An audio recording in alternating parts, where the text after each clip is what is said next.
In 1995, undercover Russian agents Alexei Shostakov, known as the Russian counterpart to Captain America, and a father figure to Romanoff and Belova, and Melina Vostokov, a seasoned spy trained in the Red Room as a Black Widow, and a mother figure to Romanoff and Belova, pose as a family in Ohio, with Natasha Romanoff and Yelena Belova as their daughters.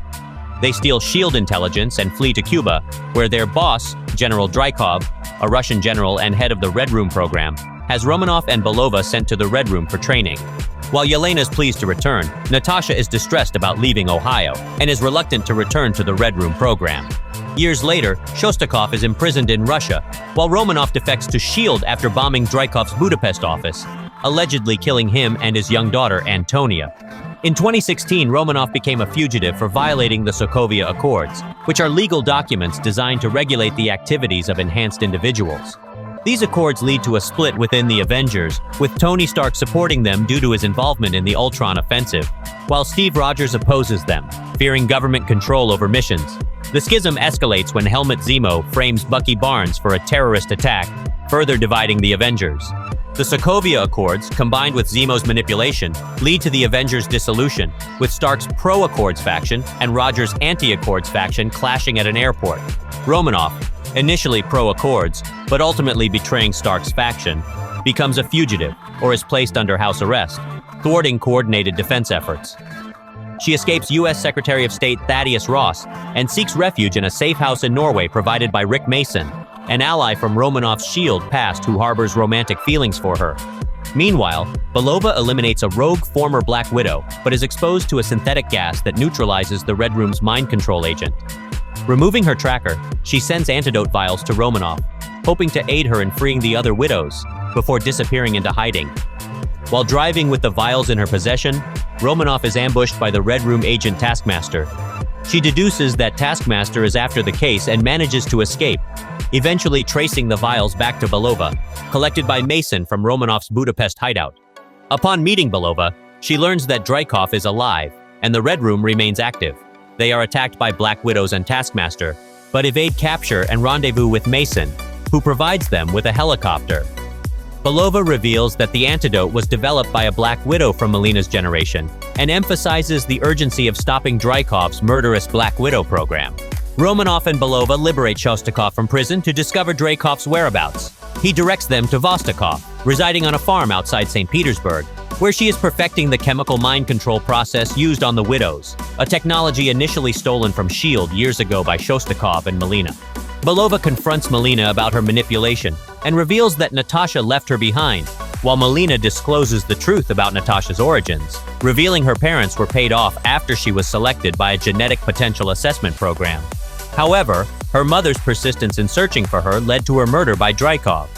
Vostokov tips off Dreykov, leading to their capture, but Romanoff persuades her to aid them by exposing how her research has harmed girls worldwide.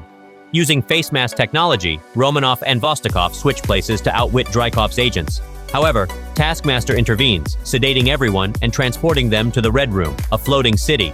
Inside the Red Room, Vostokov releases Shostakov and Belova, but Dreykov reveals Taskmaster's true identity as Antonia, enhanced with technology after suffering severe injuries.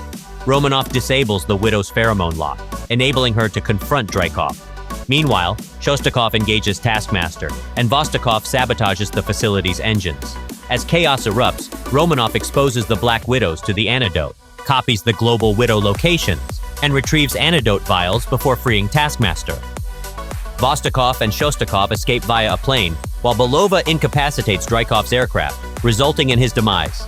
Observing the events, Romanoff leaps after Belova, providing her with a parachute before facing Taskmaster in a mid-air battle. After landing safely, Romanoff administers the antidote to Taskmaster and Belova, entrusting Belova with freeing the remaining mind-controlled widows. Belova, Vostokov, and Shostakov bid farewell to Romanoff and depart with Antonia and the liberated widows. 2 weeks later, Mason equips Romanoff with a Quinjet to aid in freeing the imprisoned Avengers. In a post-credits scene following Romanoff's demise, Valentina Allegra de Fontaine assigns Clint Barton as Belova's next target, holding him responsible for Romanoff's death. The standout elements of Black Widow resonate with the 70s spy movie atmosphere, reminiscent of one of MCU's finest entries. Captain America: The Winter Soldier, Avengers: Infinity War, Endgame, as well as various Thor, Spider-Man, Ant-Man films, and ABC TV shows, boldly draw inspiration from revered action and espionage classics. They skillfully weave elements reminiscent of the Bourne series, Mission Impossible, The Manchurian Candidate, and notably, James Bond. Yet, Black Widow melds these influences into a fresh and dynamic narrative, propelled by Shortland's meticulous action direction and a stellar ensemble cast, delivering captivating performances, notably Scarlett Johansson, David Harbour, Rachel Weisz, and notably, Florence Pugh. Similar to much of the MCU, Black Widow has a sparse lineup of villains. The addition of Taskmaster, a formidable foe capable of mimicking combat techniques, is highlighted in advertisements, and these scenes indeed excel in terms of action. However, certain parts of the film lack the sense of urgency that a stronger antagonist would have provided.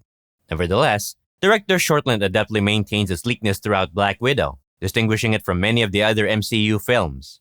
It possesses a more propulsive narrative, smoothly transitioning from one action sequence to the next, although it does momentarily lose steam during a prolonged family reunion and a particularly verbose confrontation in the third act. One might even speculate that Shortland and Pearson are playfully nodding to the penchant for villain monologues in Bond films. Uncommon in the MCU, the brisk pace of Black Widow is an asset, delivering a relatively straightforward story with minimal excess. Fitting for a character like Black Widow, it's gratifying to see such an approach materialize effectively.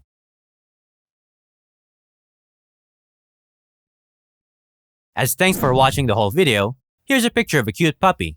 And if you have a movie or TV show that you want us to cover, just comment it down below. We'll make a video of it in the future. Don't forget to like and subscribe. Check out our playlist for more recaps.